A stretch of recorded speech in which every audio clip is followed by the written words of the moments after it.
제가 정치를 해야겠다는 결심을 하게 된 결정적인 이유는 그동안 공적 가치에 헌신해오고 국민의 안전과 생명을 지켜오는 이런 공직 생활을 해온 그런 경험을 살려서 정치를 발전시키는 데 기여해 달라는 그런 간곡한 권유에 따른 것이었습니다. 하지만 제가 과연 그런 일을 잘 할 수 있을지에 대한 확신이 없었기 때문에 줄곧 망설여 오다가 그러다가 결정적으로는 정치를 해야 할 사람이 정치에 참여하지 않으면 정치를 해서는 안 될 사람들이 정치를 하게 된다라는 그러한 비판적인 조언을 듣고 정치에 참여하는 것이 저에게 주어진 길이라고 숙명과도 같은 길이라고 생각하고 참여하게 되었고요. 생계를 위한 정치 또는 개인의 사리사욕을 위한 정치, 이러한 정치를 전형적인 구태정치라고 규정을 하고요. 정치가 대의명분, 원칙과 상식, 그리고 겸손한 권력이 되어서 부강한 나라를 만드는 그런데 목표를 두어야 한다고 생각합니다. 그래서 스스로 가장 낮은 곳에서 겸손한 권력이 되어서 국민들을 섬기는 자세로 국민들의 삶을 나아지게 하고 궁극적으로 부강한 나라를 만드는 데 기여하는 그런 정치를 하고 싶습니다. 중국민들께서 저를 선택해 주신 이유는 굉장히 많이 있을 것입니다. 가장 큰 이유는 역시 코로나19 위기 상황에서 정부 여당에 힘을 실어줌으로써 이러한 위기를 빨리 극복하게 해달라는 그런 염원이 첫 번째 가장 큰 이유일 것이고요. 그 다음에는 낙후된 중국을 변화시킬 수 있는 강력한 리더십을 필요로 했기 때문이다, 이렇게 보고 있습니다. 한편 선거 기간 내내 미래통합당과 상대 후보인 이은gur 후보 측에서 저에 대한 네거티브 공격을 계속해 왔습니다. 그럼에도 불구하고 중국민들께서 저를 선택해 주신 것은 그동안 제가 소신과 양심을 지키면서 정정당당한 삶을 살아왔다는 것에 대한 평가가 담겨 있다고 생각합니다. 즉, 미래통합당과 상대 후보 측에서는 제가 검찰로부터 부당한 공격을 당했음에도 불구하고, 즉 검찰권 남용의 피해자임에도 불구하고 마치 검찰이 일방적으로 언론에 흘린 내용과 같이 제가 무슨 잘못이라도 저지른 양 그렇게 흑색선전, 마타도어를 해왔습니다. 그럼에도 불구하고 중국민들께서는 저를 믿어주시고 오히려 제가 검찰권 남용의 피해자이니 부디 국회에 가서 검찰을 개혁해달라는 그런 선택을 하셨다고 저는 믿고 있습니다. 즉, 검찰권 남용에 대한 심판의 의미도 담겨 있었다고 생각합니다. 이번 선거 과정에서 국민들이 21대 국회는 제발 정쟁에 매몰되지 말고 일하는 국회의 모습을 보여달라는 그런 강력한 요구가 있었습니다. 첫 번째 매진해야 할 과제는 일하는 국회 만들기라고 할 수 있겠습니다. 저희 민주당에서는 민주당 당론으로 추진할 수 있는 일하는 국회법을 제1호 법안으로 준비하고 있는 것으로 알고 있습니다. 회의에 참석하지 않는 의원들에게는 세비를 삭감한다든지 지급하지 않는다든지 또는 회의 참석을 의무화한다든지 등등 여러 가지 방법으로 일하는 국회의 모습을 만들어 나갈 수 있을 것입니다. 그렇게 일하는 국회의 모습을 만들어감과 함께 이번 21대 국회에서 특히 대전 중구민은 물론이고 전국에 있는 많은 국민들께서 저에 대한 제가 21대 국회에 가서 해결해야 할 과제로서는 검찰개혁을 꼽았습니다. 그것은 검찰이 여전히 절대 권력, 견제받지 않는 권력, 집중된 권력으로 많은 특권을 누리면서 그 국민들이 위임해진 권력을 함부로 남용해서 죄 없는 사람을 수사 대상으로 삼고 심지어 조사도 안 해보고 묻지마 기소를 해버리는 그런 그 권력 남용을 일삼아온 것에 대해서 국민들께서 몹시 분노하고 계십니다. 검찰권 남용으로부터 국민들의 안전을 지켜내달라. 죄 없는 국민들이 검찰권 남용으로부터 불안해하지 않도록 평온한 일상을 지켜달라. 이것이 검찰개혁에 대한 요구사항일 것입니다. 그래서 저는 21대 국회에서는 대한민국 국민 어느 누구도 검찰권 남용으로부터 위협받지 않고 자신들의 평온한 일상을 지켜낼 수 있는 그러한 검찰 제도를 반드시 만드는 것, 이것을 저는 두 번째 과제로 생각하고 있습니다.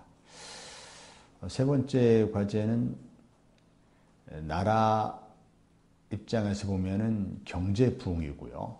저의 입장에서 볼 때는 중구 부흥, 대전 발전이겠습니다. 즉 낙후된 중구를 부흥시키고 또 대전을 발전시키고 나아가서 나라 경제를 살리는 그런 일에 매진해야 될 것으로 생각합니다. 특히 코로나19 때문에 가뜩이나 어려운 경제 상황이 더욱 어려워졌습니다. 전례 없는 위기를 맞이하고 있습니다.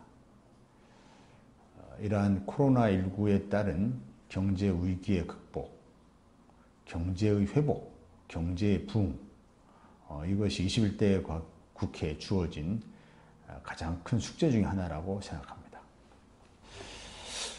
국민들께서는 지난 연말에 공수처 법안이 통과됐고 또 금년 1월에 수사권 조정 법안이 통과되었으니 검찰개혁이 일단락된 것 아닌가라는 생각을 하실 수도 있겠습니다.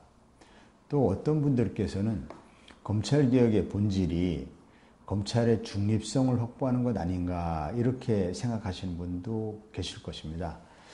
그러나 두 가지 생각 다 오류가 있습니다. 지난해 연말에 통과된 공수처 법안, 물론 아직 공수처가 출범은 안 했습니다만 그 정도 가지고 검찰개혁의 효과를 거두기는 어렵습니다. 또 금년 1월에 통과된 수사권 조정 법안은 검찰권을 약화시키고 분산시키기보다는 경찰의 수사 단계에서의 책임성을 좀 강화한 측면이 있습니다. 즉 검찰개혁의 본질은 검찰이 절대 권력화되어서 대한민국을 검찰 국가로 만들어 가고 있는 것이 그 문제의 근원인데, 따라서 그 해법도 검찰권을 실질적으로 분산시키고 약화시키는 것이 해법이어야 하는데, 지난번에 1차 이루어진 검찰개혁 법안은 검찰권의 분산과 약화에 별다른 기여를 하지 못했습니다. 즉 검찰이 별로 달라지지 않은 것이죠. 여전히 검찰권의 남용은 심각한 수준에 이르르고 있습니다. 그래서 검찰권의 분산과 약화의 근원적인 그 해법은 바로 검찰의 수사권과 검찰의 기소권을 분리시키는 것이거든요. 즉 검찰 조직으로부터 수사권을 떼어내는 것이죠. 이른바 수사기소 분리인 것이죠.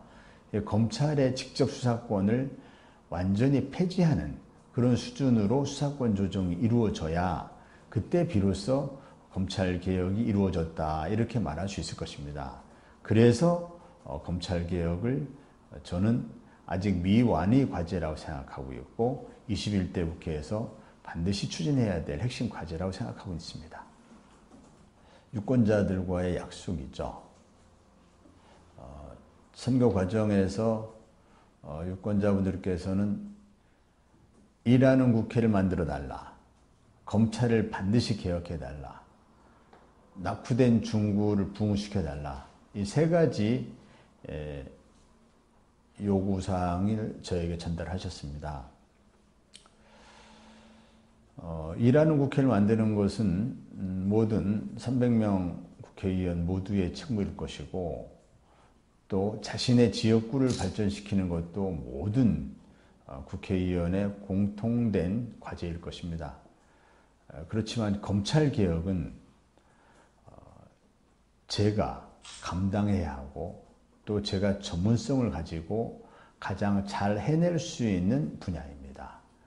따라서 유권자와의 약속인 검찰개혁을 담당할 수 있는, 검찰개혁을 잘 해낼 수 있는 법사위에 지원하는 것은 제가 유권자와의 약속을 지키는 일이라고 생각합니다.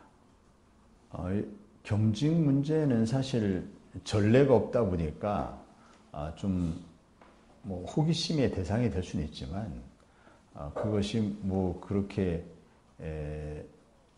큰 관심을 가질 만한 그런 사안은 아닙니다.